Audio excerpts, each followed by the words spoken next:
ቤተሰብ ሉሊት ግን ወይዘሮ ሜላትን በቀላሉ የምትፋታት ይመስላችኋል? ባለፈው በነደፈችው የስራ እቅድ ወይም ደግሞ ስለ ድርጅቱ ምናምን ባወጣችሁ በጣም ተናዳ ያ ትልቁ ሰውዬ አብሯቸው ተሰብስቦ የነበረው ስሙ አልታወቀም እስካሁን ብቻ እሱ ተነግሯት ነበር። አሁን ደግሞ ኢዩኤል ከዚች ሴትዮ ጋር አርፈሽ ብትቀመጪ ይሻልሻል፣ የእንጀራ ገመድሽን እንዳትበጥሽ ያለበለዛ ዋልሽ ብሏታል። እሷም አሁንም ቢሆን ቅናት በጣም ጭርጭር አድርጓታል። ነገር ግን ኢዩኤልን እኔ ሳላደንቀው አላልፍም። ለወይዘሮ ሜላት ያለው አመለካከት ወይም ደግሞ ያለው ክብር ያው መጀመሪያ ላይ ጥሩ አልነበረም። ነገር ግን አሁን ስለ እሷ ያለው አመለካከት በጣም ደስ የሚል ነው። ግን እኔ ሳስበው ቤተሰብ እቺ ሉሊት ተብዬዋ ወይዘሮ ሜላትን በቀላሉ የምትፋታት ወይም በቀላሉ የምትፋታት አይደለችም። እና ችግር እንዳታመጣባት ፈራላታለሁ። በጣም ነው ነው በጣም ነው የሚያንጨረጭራት። ችግሩ ምን እንደው ታውቃላችሁ? የሁለታቸው ልዩነት ወይዘሮ ሜላት በእውቀት ነው የምትመራው፣ ያቺ ደግሞ እንደዚሁ በባስ ማለቴ ዝም ብሎ ባልሆነ አመለካከት ነው የምትመራው። እና ለወይዘሮ ሜላት ችግር ታመጣባት ይሆን ብላችሁ ታስባላችሁ? እስኪ ሀሳብ አስተያየታችሁን አካፍሉኝ እንደ ቤተሰቦቼ። እንዴት ናችሁልኝ? ሰላም ናችሁ ወይ? በያላችሁበት ሰላማችሁ በዘዘት ትረፍርፍ ይበልልኝ። ይህ ቪዲዮ የሚደርሳችሁ በአጠቃላይ ሁላችሁም መጀመሪያ የላይክ ምልክቷን ጫን እያላችሁ አጥቁሯት። ሲቀጥል አዲስ የሆናችሁ ካላችሁ ሰብስክራይብ አድርጋችሁ የደወል ምልክቷን በመጫን ቤተሰብ ሁኑ፣ ተቀላቀሉ። አትለፉኝ ፕሊስ አትለፉኝ። አዲስ ከሆናችሁ ሰብስክራይብ አድርጉ፣ የላይክ ምልክቷን ደግሞ ጫን በሏት። በተረፈ አመሰግናለሁ ለምታበረታቱኝ። በአጠቃላይ ፈጣሪ ያክብረልኝ። ወደ ድራማው ስመለስ እንግዲህ ሉሊት ተብዬዋ በወይዘሮ ሜላት ላይ ያሴረችው ሴራ ምን እንደሆነ ባላቅም ግን ገና ከመግባቷ በነገር ጥምድ አድርጋ ይዛታለች። ያው እኛ ሴቶች ስንባል መቼም የሚበልጠንን ሰው አንወድም አይደለ?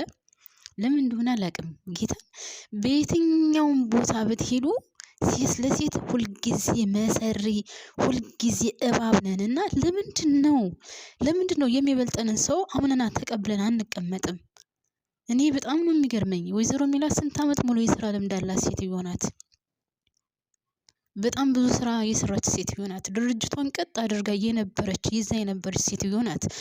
በሉሊት ልክ ልትሆን አትችልም። ሉሊት ደግሞ የጭንቅላት እውቀት ያላት አይመስለኝም። ከዛ ድርጅት የተቀጠረችው ወይም በዘመድ ሆን ነው የምለው። አንዳንድ ጊዜ ታውቃላችሁ ምን አይነት ምቀኝነትና ምን አይነት ክፋት እንዳለባት ስታዩ ደግሞ በጣም የሚገርም ነው። የሰው ልጅ በዚህ ልክ ክፉ ለምን እሷ ብቻ ለምን ገና ከመምጣቷ ሳምንት እንኳን ሳትሰራ ጥምድ አድርጋ ይዛታለች? እና ቤተሰብ ለምንድን ነው ግን ክፉ ምን ሆነው?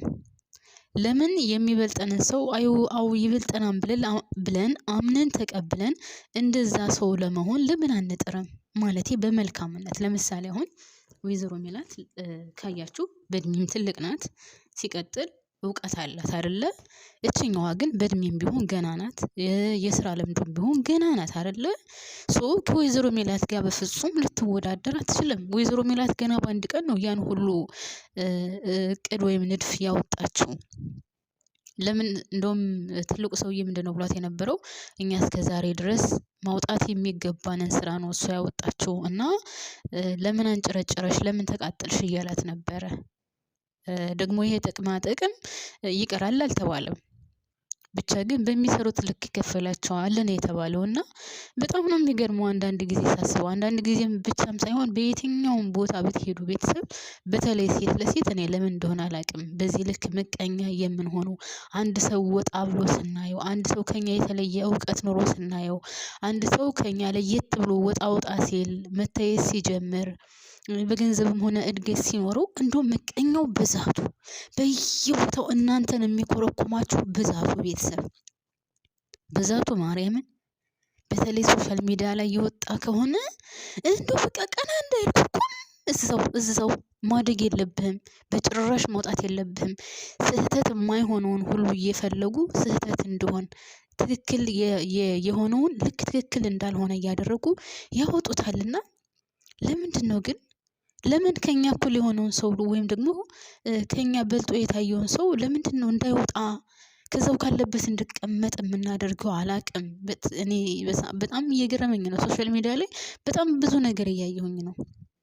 በጣም ብዙ እና ግርም ይለኛል። እኛ በተለይ እኛ ሀበሾች ሁልጊዜ ራሳችንን እንደወቀስን ነውና አይ ዶንት ኖ አንድ ሰው ሶሻል ሚዲያን ተጠቅሞ ወጣ ብሎ ስናየው እንደው እንዳይወጣ እዛው ላይ እንደው ሌላውን ትታችሁት በፈጣሪ በሰጠው በቁመቱ ራሱ እንዳይጨምር እንደው ግርግሩን ራሱን ነው የምንለውና በጣም ስለገረመኝ ነው። አሁንም ሉሊት ተብዬዋ በወይዘሮ ሜላት ላይ ያላት አመለካከት በወይዘሮ ሜላት ላይ ያላት ክፋት በጣም የሚያሳዝን ነውና በስራዋ ላይ ችግር ትፈጥርበታለች ብዬ ነው የማስበው። እንግዲህ ያው ከቢሮዋ ድረስ ሂዳ አናግራታለች። ወይዘሮ ሜላት ፊት ባትሰጣትም ያው ወይዘሮ ሜላት በክብሯ የማትደራደርና በምንም ነገር የማትደራደር እንደሆነች ሁላችንም የምናውቀው ነው። ግን ደግሞ ሴት ለሴት ታውቃላችሁ ከይሴነንና አላቅም ምን እንደምታደርጋት ወይም በሆነ በሚያስጠላ ነገር እንደምትወነጅላት አላቅም። ብቻ ፈጣሪ ይድረስላት ነው የምለው እኔ በበኩሌ። ደስ የሚለው ነገር ግን ኢዩኤል ሉሊትን ደህና አድርጎ ነግሯታል። ከዚች ሴትዮ ብትርቅ ይሻልሻል፣ ያለበለዚያ የእንጀራ ገመድሽ ነው የሚበጠሰው። አቶ መዘክር የእሱን ቦታ ሁሉ ይሰጣት ፈልጎ ነበር፣ እሷ አልፈልግም ስላለች እንጂ ብሏታል። ይህንን ነገር ስትሰማ ደግሞ እሷ በጣም ነው የተናደደችው ከሚገባው በላይ። እንዴት ይሄ ነገር ይሆናል? እኛ እስከዛሬ ድረስ አብረን ቁጭ ብለን ትናንትና መታ ለምን እሷ የእሱን ቦታ ትወስዳለች ምናምን የሚለው ነው። እኔ ግን ይህን ሰውዬ ይሄ አቶ መዘክር ተብዬውን እኔ አሁንም ቢሆን አላቅም ቀረቤታው በጣም እየገፋ ነው። እውቀት ከሱ የተሻለ እውቀት ቢኖራትም የስራ ልምድ ቢኖራትም አንድ ሰው የራሱን ድርጅት አሳልፎ ወይም የራሱን ዋናውን ኃላፊነቱን አሳልፎ ይሰጣል ብዬ አላስብም። ግን የሆነ ነገር አስቧን ብዬ ነው የማስበው። ምናልባት ላግባሽ እላት ይሆን አይ ዶንት ኖ ብቻ እየቆየን የምናየው ይሆናል። ግን እንደዚህ በቀላሉ የሚፋታት ነገር አይመስለኝም። ያው ወይዘሮ ሜላት ቆንጅዬ ናት፣ በዛ ላይ እውቀት አላት። ትልቅም ብትሆን ያው ሰውየውም ትልቅ ነው። ስለዚህ ቢጋቡ ይስማማሉ። ግን ችግሩ ያው በመካከላቸው ገና አቶ መስፍን አለ። አቶ መስፍን አልፈታትም። እሷም ይህንን ነገር አትቀበልም።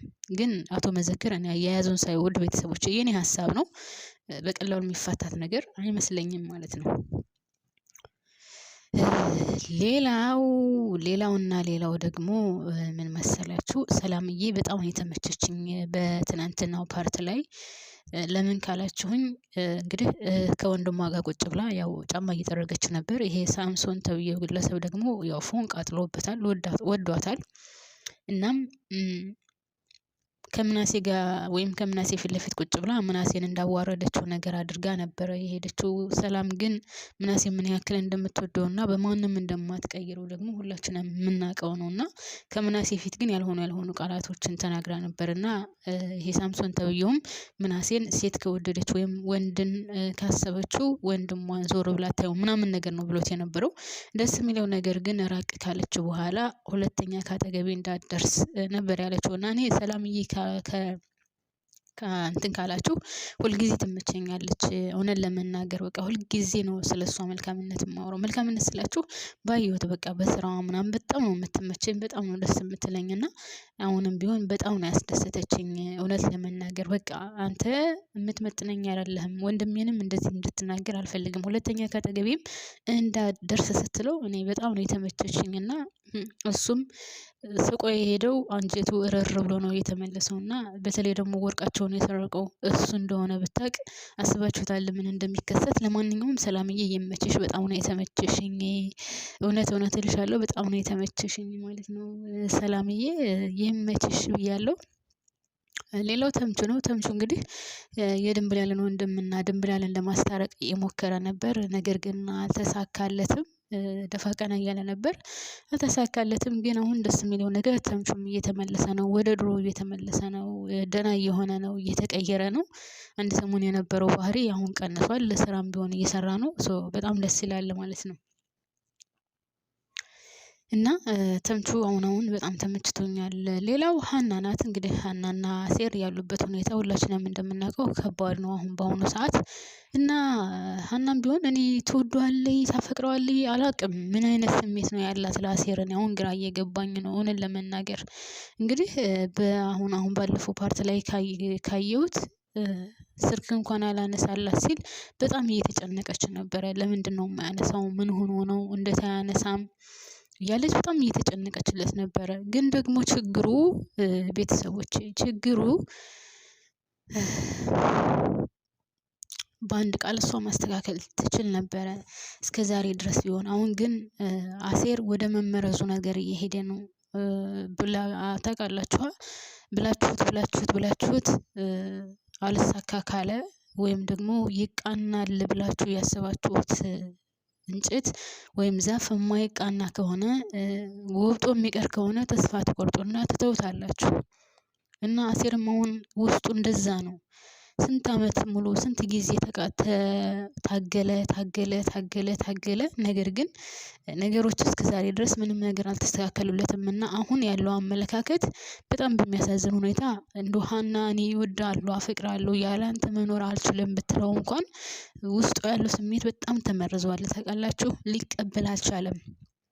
ይህ የሆነበት ምክንያት ደግሞ በጣም ብዙ ደጅ ከመጽናቱ የተነሳ ነው። ታውቃላችሁ፣ ድሮ ገና ጀምሮ ነው ከተገናኙ ጀምሮ ነው ሀናን የወደዳትና የኔ ያክል ዋጋ ከፍሎ የኔ ያክል ጊዜ ተጋፍጦ በጣም ብዙ መንገድ ሄዶ በጣም ብዙ ነገር አድርጎ ዛሬ አሁን ካለበት ደረጃ ደርሶ ግን ውስጡ ተመረዘ። እና ባይመረዝ ነበር የሚገርመኝ። እኔ በበኩሌ እውነት እኔ አሴር በጣም ነው የሚያሳዝነኝ። ይወዳታል ግን ደግሞ ማመን አልቻለም።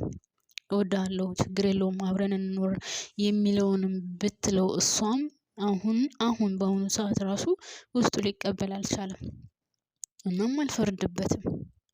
ይህን ያክል ዋጋ ከፍሎ ዛሬ ውስጡ ባይመረዝና በውስጡ ባያምናት ነበር የሚገርመኝ። እንደውም አሁን ተምቹ እንትን ለማለት እየሞከረ ነው፣ ለማጽናናትም ሳይሆን ላይክ ሀና ጥሩ እንደሆነች ምናምን እንደ በፊቱ አይደለም አሁን ለሀና ማለት ለአሴር እየነገረ ያለው። ምክንያቱም አሴር አሁን በአሁኑ ሰዓት እየተጎዳ ነው ያለው። ገብቷችኋል? አሴር እየተጎዳ ነው ያለው። ስለዚህ ተምቹ አሁን ያለው አማራጭ ምንድነው? ሀና ጥሩ እንደሆነች እንደሷ ቆንጆ ሰው እንደሌለ መቅረብ እንዳለበት ምናምን እየነገረው ነው። ግን ደግሞ ችግሩ አሁን አሴር ውስጡ ተመርዟልና እኔ በጣም ነው ያሳዘነኝ። እውነት የምትወዱትን የምታፈቅሩትን ሰው መተው አትችሉም፣ ግን ደግሞ ውስጣችሁ ሳይቀበለው ሲቀር በጣም ከባድ ነው። እና እኔ እውነት እላችኋለሁ አሴር በጣም ነው ያሳዘነኝ ከምላችሁ በላይ። እና ሌላው ደግሞ ቤተሰቦቼ እንደው የምናሴ ፊን ማለት አንዳንድ ጊዜ በጣም ይገርመኛል። እንደው ድራማው ከጀመረ ጀምሮ ወይ አይወፍር ወይ ቁመት አይጨምር ወይ ምን አይል። እናንተ እንደዛው ነው። ለምንድን ነው ይሄን ነገር አስተውላችኋል? ቤተሰብ ለምንድን ነው ምናሴ ቁመት የማይጨምረው? ለምንድን ነው ውፍረትስ የማይጨምረው? እኔ ካወቅኩት ጀምሮ ድራማው ከጀመረ ጀምሮ እንደዚህ ነው። እና ደግሞ ያላቅሙ ዝም ብሎ ይንጠራራል። አሁን ከዚህ በፊት ካያችሁ ከናሴር ጋር የሚጣላ ነበረ አቅም እንዳለው። የአንተነህ ጋር የሚባለው ቦርጫም ጋር ራሱ ለመጣላት ይሞክር ነበር። አሁን ደግሞ ከነ ሳምሶን ጋር ፊቅ እያደረገው ነው። ችግሩ ምንድነው የሚባለው? ጉልበት የለውም። አንድ ጊዜ በእጃቸው ያዝ ካደረጉት ይወድቃልና ያው እንደ ወንድ ስለሆነ ስላንጠለጠለ ብቻ አንዳንድ ጊዜ ያስቀኛል። ታውቃላችሁ፣ ያው ወንድ ለመሆን እየሞከረ ነው፣ ግን ደግሞ ገና ነው። አንደኛ ሰውነቱ በጣም ቀጫጫ ነው፣ ቁመቱም ቢሆን አጭር ነው። ሁለተኛ ልጁ ራሱ ገና ልጅ ነው። እና በአቅም ብትሄድ ይላለሁኝ ምናሴ። ምክንያቱም የፈለገ ወንድም ብትሆን ከነሱ ትንጠራራለህ እንጂ ምንም ማድረግ አትችልም። ሁልጊዜ እንደተደበደብክ ነው የማየው። ከዚህ በፊትም ወይዘሮ ሜላት መታ ነው ያስጣለችክና እንደውም ሳስበው ቤተሰብ ከምናሴና ከሰላምዬ ማን ነው ኃይለኛ ብትሉኝ፣ ሰላምዬ በጣም ኃይለኛ ናት። ሰላም ጠግረራ መጣል ትችላለች ሰውየውም ማለት ነው ቢጣሏት እንኳን። ምናሴ ግን ምንም ጉልበት የለውም፣ አቅም የለውም። እንደ ወንድ ስለሆነ ብቻ ፊቅ ይላል እንጂ ማለት ነው። ሲቀጥል ለቤተሰቦቹ ያለው ክብር በጣም የሚገርም ነው። መስራት እንዳለበት ነው የሚያምነው። እህቶቹ ምናምን እንትን እንድሉበት አይፈልግም። ግን እስካሁን ድረስ ያልገባኝ ነገር የሀና ወደዚህ መወላወል ነው። ቤተሰቦችን አልተውም ትላለ ያሴርን። ግን ለቤተሰቦቿ ምን አደረገች ሀና? እስኪ እንደው ቤተሰብ ምዕራፍ 2 ከጀመረ ጀምሮ ሀና ለቤተሰቦቿ ምን አድርጋለች? እስኪ ንገሩን ቤተሰቦቼ፣ እውነት እስኪ ንገሩን። ምንድን ነው ያደረገችው? ሰላምና ምናሴን ካያችሁ ሰላም በጣም ብዙ ቦታ ሞክራለች፣ ወይዘሮ ሜላትም ሞክራለች። አሁን ሰላም ሌላው አልተሳካ ሲላት ልስሮን ጀምራለች አይደለ? ሀና ምን ሞክራለች? የተማረች ናት ተብላለች አይደለ? ድሮ እንትን ክሊኒክ ነው ሆስፒታል ምናምን ነገር ትሰራ ነበር ተብሏል። በዛ እንኳን በተማረችው ስራ ፈልጌ ለስራ አላለችም። እና እኔ ምን አይነት ምክንያት ኖሯት ነው ቤተሰቦች ጋር የምትለው? ምን ያደረገችላቸው? ምን ቀየረችላቸው ለቤተሰቦቿ?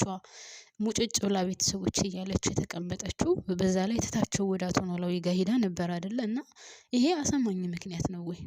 እኔ ስለገረመኝ ነው ማርያምን።